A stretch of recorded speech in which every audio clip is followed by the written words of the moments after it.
founder dan Executive Chairman World Economic Forum,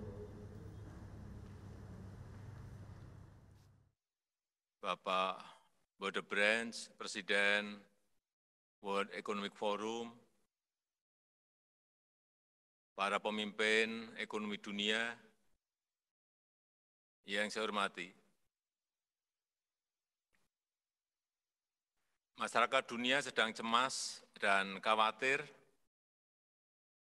Sebanyak 84,2% responden dalam Global Risk Report 2022 World Economic Forum merasa khawatir dan resah terhadap keadaan dunia. Kecemasan ini harus kita jawab dengan aksi-aksi yang nyata. Indonesia berusaha agar presidensi G20 tahun 2022 ini bisa menjadi bagian penting untuk menjawab keresahan tersebut dengan menjadi katalis bagi pemulihan ekonomi global yang inklusif.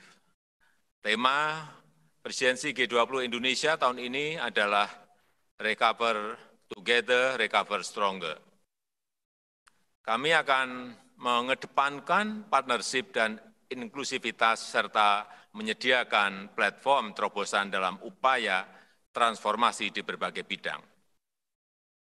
Presidensi G20 Indonesia fokus pada 3 prioritas utama yang sejalan dengan prioritas nasional dan kondisi global, yaitu pertama, menata kembali arsitektur kesehatan global agar lebih inklusif dan tanggap terhadap krisis.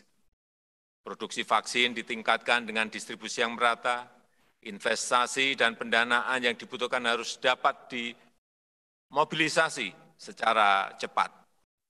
Upaya untuk mencegah krisis selanjutnya.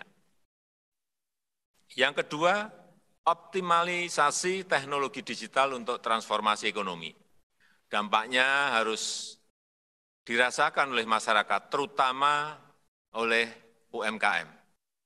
Literasi dan kemampuan digital masyarakat harus ditingkatkan. Keamanan data harus tetap dijaga. Yang ketiga, transisi energi yang lebih ramah lingkungan. Kita perlu menyediakan teknologi dan pendanaan. Melalui teknologi, mampu mendorong produksi berbasis ekonomi hijau. 3 prioritas tersebut merupakan kesempatan dan peluang investasi yang perlu kita manfaatkan secara optimal.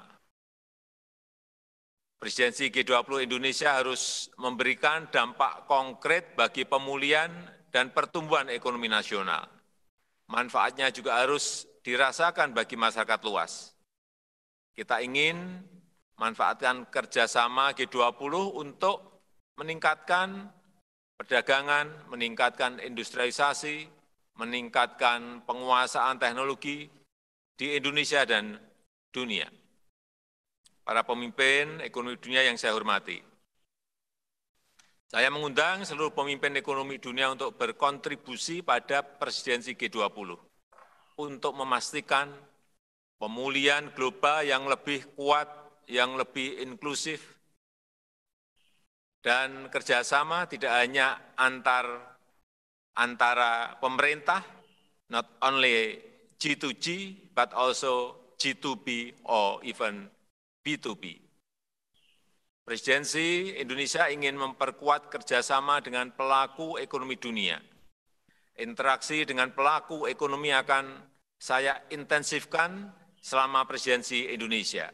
Saya sangat berharap para pelaku ekonomi, Anda semuanya memiliki pemikiran, tawaran konkret yang dapat diajukan untuk menjadi bagian dari capaian konkret KTT G20.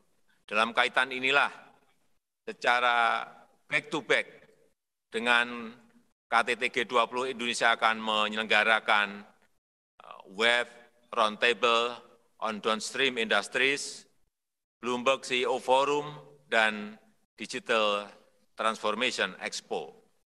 Sekali lagi, saya mengundang sektor swasta untuk mengidentifikasi kontribusi nyata yang dapat diberikan di 3 sektor prioritas: kesehatan, digital, dan transisi energi. Berbagai komitmen tersebut akan dimasukkan dalam G20 Action for Strong and Inclusive Recovery. Para pemimpin ekonomi dunia yang saya hormati, di lingkup domestik Indonesia menjadikan masa pandemi ini sebagai masa berbenah diri, meletakkan dasar-dasar baru bagi pertumbuhan yang lebih kuat dan berkelanjutan. Kami terus mereformasi struktur ekonomi kami, memperbaiki iklim bisnis, memperbaiki iklim investasi. Kami telah memperbaiki ekosistem investasi, mempermudah perizinan, memberikan kepastian hukum, dan memberikan insentif khusus bagi sektor-sektor investasi prioritas. Upaya peningkatan kualitas SDM terus dilakukan, antara lain melalui program upscaling dan rescaling, pembentukan politeknik yang bekerjasama dengan industri dan kerjasama dengan universitas di luar negeri. Indonesia juga terus melaksanakan percepatan pembangunan infrastruktur yang berkontribusi pada peningkatan investasi dan iklim usaha. Sumber-sumber pertumbuhan baru, terutama ekonomi hijau, akan terus dikembangkan, antara lain pengembangan ekosistem industri kendaraan tenaga listrik, dan pembangunan kawasan industri hijau terbesar di Kalimantan Utara. Kolaborasi dengan pihak swasta akan diperkuat, kesempatan investasi akan dibuka seluas-luasnya untuk 6 sektor prioritas, yaitu industri padat karya yang berorientasi ekspor, termasuk industri kesehatan. Yang kedua, energi terbarukan. Yang ketiga, infrastruktur. Yang keempat, khususnya kendaraan otomotif, khususnya kendaraan listrik. Yang kelima, pariwisata. Dan yang keenam, pertambangan yang memiliki nilai tambah.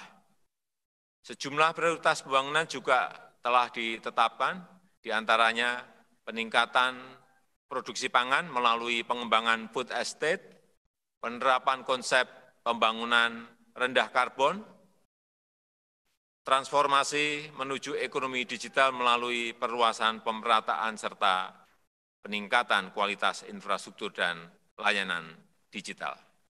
Saya mengajak para pemangku kepentingan dalam forum ini untuk bermitra dengan Indonesia, maju bersama, tumbuh bersama. Terima kasih, Prof.